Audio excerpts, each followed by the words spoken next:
So now that we have a handle on, um, you know, phonics principles and, you know, the progression of phonics principles that we should be working with kids and how to figure that out, I want to talk to you about a protocol or a small group format that is research based and especially puts the onus of the work on the kids. You know, there's that famous saying that those who do the work do the learning. And this small group protocol is really, really, really intensive and helps kids to do some really good work on whatever phonics principle that they're working with. Now, I want to say to you that this protocol, this small group format, can work with anything. Can work with comprehension kids. It can work with learning about learning high frequency words. It can work with lots and lots of ways. So it's not just something you would do with phonics small groups. It really is a tried and true student-centered way to be responsive to the kids' reading and writing needs. And so I encourage you to think about really planning in this manner once you learn the protocol. So the protocol is, activate, which is a warm up. Try one, sometimes try two, and then link to work.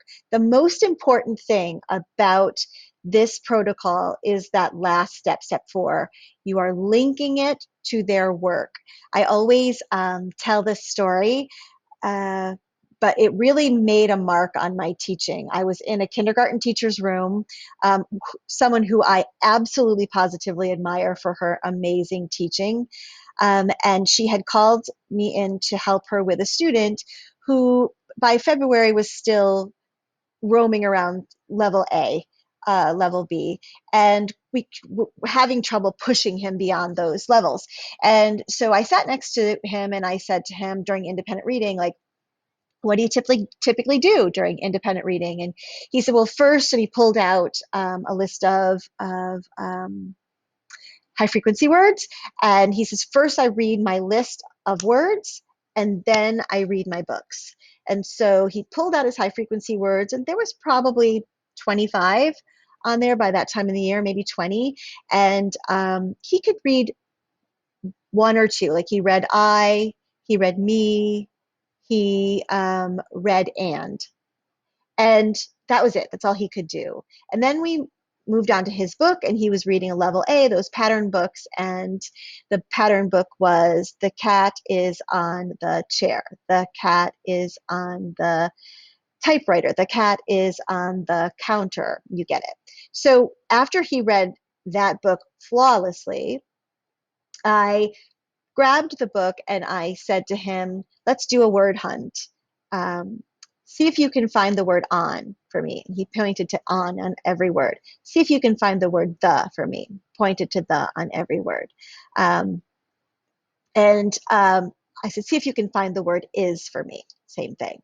So then I pulled out his high frequency word list and I said, look, I want to show you something. You read all these words so beautifully in your book, but look at here's on, here's the.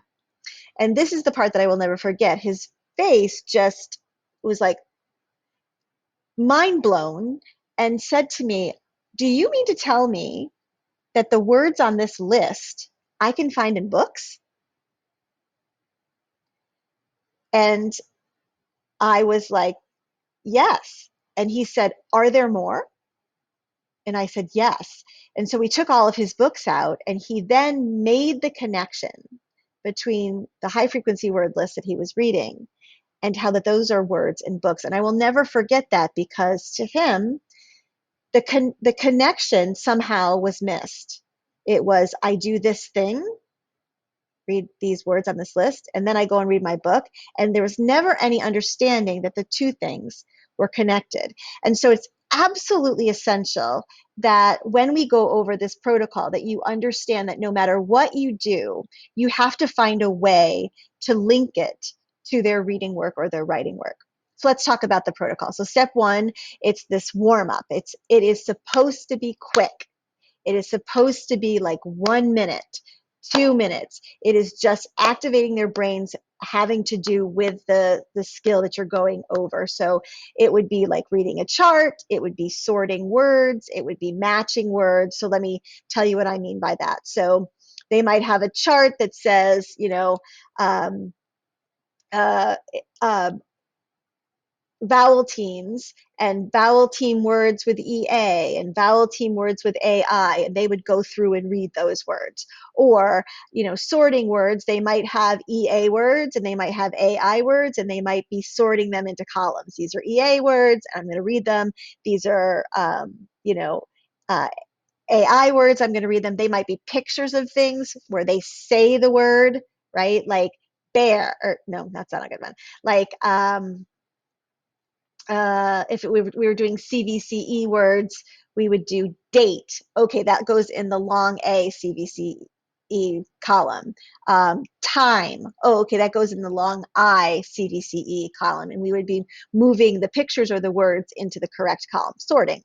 And then matching words would be like, here's some pictures. Can you use the long vowel chart that's in front of you and say the word and then point to the long vowel that it has, that it says? So just something really quick. Or here's a poem we read yesterday. Can you find all the vowel team words? Or can you find all the CVCE words? Take a look at them, write them, something really quick, activating them. Yes, we're working with vowel teams today. And then you move on to step 2, which is try number 1. Sometimes we only will do a try number 1. It really depends on the time, on the cycle of small groups that you're doing, on the depth of understanding that the kids need. You will be seeing a video later where she only does 1 try before getting into step 4, but I always put 2 down just in case. So in step 2, that try number 1, they could be making words, they could be sorting words again, they could go on a word hunt, they could do word manipulation, or they could do interactive editing. So let me talk about that. Making words, you could have vowel teams and singular letters, and they could create words by literally, um, moving the letters together. So I'm going to use a P. I'm going to use an EA, or no, an EE, and I'm going to use an L, and I'm going to make the word peel. And you could do that for them, like try to make the word peel, or you could say, how many words can you make out of all of this? Let's see how many words we can make. And you could be having them manipulate and move those making words. Again, they could sort words. Pictures are great to use because it makes them say the word out loud and then think to themselves, how might this be spelled? So you could, if you were doing vowel teams, you could have EA, AI, OI across the top of a mat or a paper. You could have a whole bunch of pictures, and they would have to say the picture, right? And they would have to say, oh, that belongs, this picture belongs underneath the EA column. Now, I'm just going to connect that to try number 2. Try number 2 for me would be, then, now that you've separated these in the column, let's try to write the words, right? So that's like, you've now put them in the right place. Let's write the words now to see, if you can encode them now that, you know the place that you would put them, now that you've kind of sorted them into their correct columns. Coming on to a word hunt, have them open up their books, do a hunt for whatever phonics principle that you're trying to get them to understand. Word manipulation would be that you give them, let's say, like if you're doing letter sounds, you give them an ending like AN, and then they use the AN and they manipulate letters in front of it to make as many words as they can. Interactive editing is something that I use all the time. It is so simple. Once you have made these pieces, then you can use them forever. But you do a piece of writing, you can type it, you can write it out, and you say, it's my neighbor Jenny came over to my house and she needs help with this piece of writing she's doing in the school. I brought it to you. She's got lots of misspellings, now, and we just talked about vowel teams.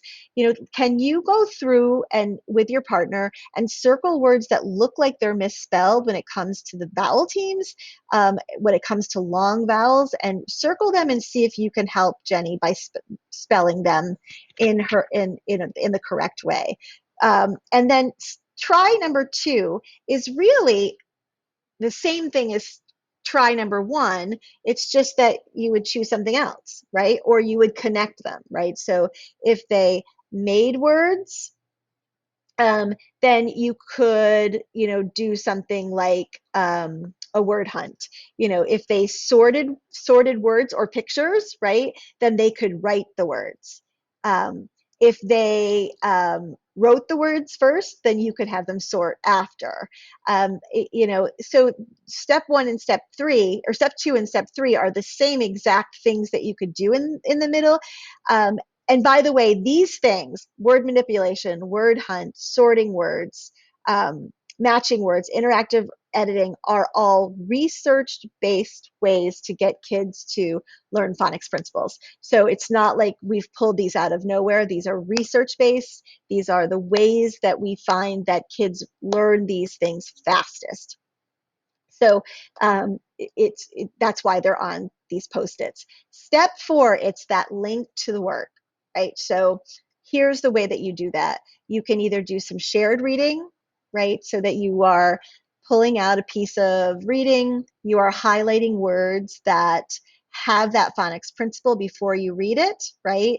And you could even do like word hunts with that reading. Like, let's go through and see if we can find all the words that have vowel teams.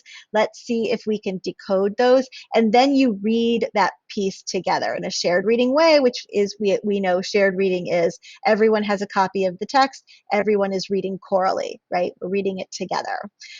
You could then or you could do partner reading where you give partners, the same piece. You do the same work. Like, let's look at the words that have this phonics principle. Let's talk about those words. And then you could do, partners, will you be the listener and you be the reader, and then switch, and you partners do that and you partners do that. So you can have 6 kids in front of you doing this work in partners.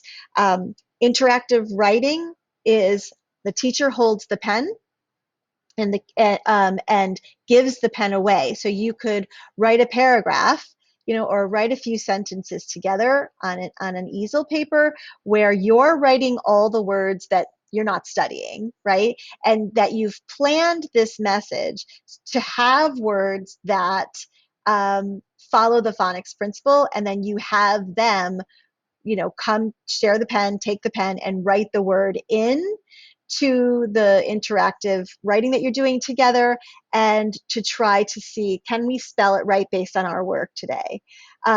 Partner writing, same thing. It's just like interactive writing. They do a piece of writing together. You might dictate a sentence to them or dictate 2 sentences to them. Something really fun is to find a clip of a cartoon. We've done this in first grade in Kensington. Like, we found SpongeBob clips that are like 10 seconds long. The kids listen to what's being said.